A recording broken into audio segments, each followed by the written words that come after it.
Circular loop has a diameter of 0.1 meters. It's removed, which means my final flux is going to be 0 from a magnetic field. And what's the average induced EMF? So if we're talking about a loop, I use this. The EMF is going to be negative N, change in flux over change in time. This is Faraday's law. Equals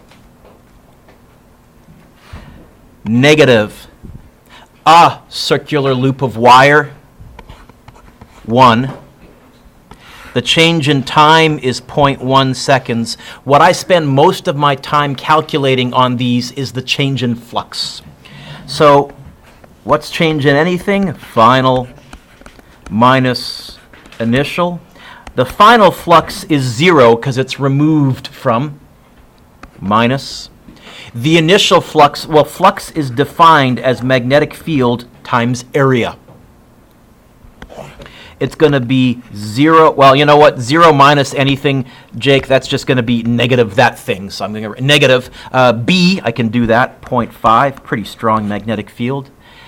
A, it's circular, and they gave me, careful, the diameter, which means the radius is 0.05. That was sneaky of them. If you used 0.1, you'll get 1.5 out of 2. But it's actually going to be pi times 0.05 squared. And I could crunch that, but I think I'm just going to move it over to here.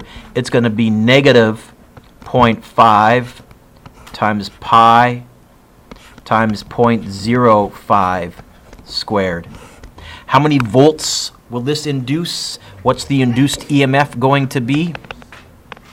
Negative times negative 0.5 times pi times 0.05 squared divided by 0.1. Oh, got a syntax error. Oh, delete that. Negative negative is a positive. Do you get 0.039 volts? 0.039 volts. Not much. Okay. So I like this question, although I think on your test, instead of removing it, I'll have it end up in a different magnetic field pointing in the opposite direction. And if the magnetic field, Rachel, is pointing in the opposite direction, you have to make sure that one way is positive and one way is negative. You with me, Grant? You're not foolish looking at your phone or anything like that, are you? Okay, just making sure. Now we're talking about a wire. It still wants me to find an EMF, but the EMF for a wire is BLV. By the way, it is possible to adapt this equation and adapt Faraday's law and get this whatever. I use BLV for a wire. How do I know for a wire? L for length of wire and N for number of coils. What's the induced EMF? It's 0.4. I double checked. It is perpendicular, so we are going to get an EMF. The length is 0.5. And the speed is 20. I think I can do this in my head because 0.4 times 0.5 would be 0.20 times 20 would be, is it 4 volts? Nice. I stuck B in just to do a little review. If the wire is part of a circuit with a resistance of 6 ohms, what's the current? Well, current is voltage divided by resistance. It's going to be 4 divided by 6, which is 0.667 amps.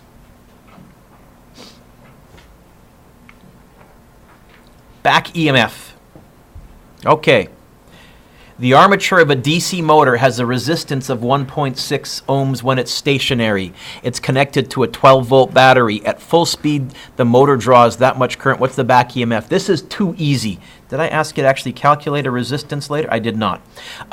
On your test, I'm not going to give you the resistance when it's stationary. Instead, Grant, on your test, I'll tell you the current when it's stationary. Now, if it's stationary, if it's not turning, you also know one more thing. You know the back EMF when it's not turning. What's the back EMF when it's not turning?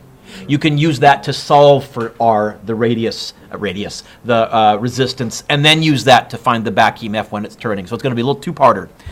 I made the test up last night, so it's good to go. Anyways, this is going to be straight plug and chug. It's going to be that minus I times R.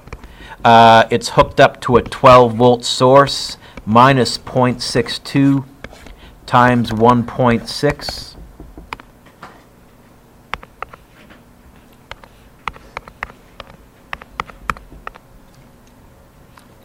Minus, Mr. Dueck.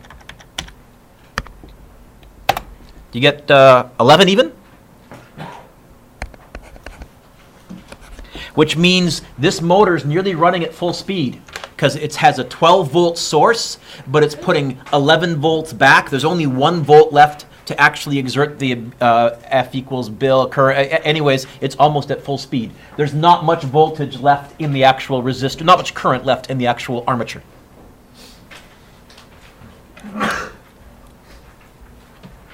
This question or something like this is going to be on your test. Okay. An ideal step-up transformer is 50 turns. Okay, you know what? They want EMF. So VS over VP, and it looks like they gave me coils of wire. Okay, is NS over NP. VS over primary is 120. 1500 over 50. Is that right, Mr. Dueck? Yeah. VS equals, can I do this in my head? 1500 divided by 50 is 30. So it's going to be 120. Is it 3,600?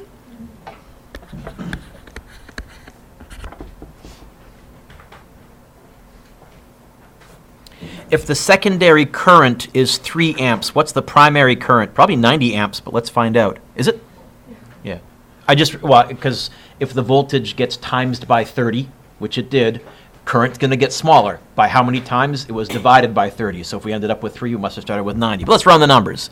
I'll use the data that they gave me, so I'll use N. You could use your voltages from part A. Logan, the only risk then is you're using what you found to find the next thing you're going to find. And the key idea to remember is current is reciprocally related. So if I have secondary on top on the first fraction, primary is going to be on top on the second fraction. It's going to be 1,500 divided by 50 equals primary divided by 3. So it's going to end up being 3 times 1,500 divided by 50, and I said I'm pretty sure that was 30. No, not 3,690. I said, rest. Yeah. There you go. Okay. Can you give yourself a lovely score on this quiz out of, really, 9? Yeah, I guess 9.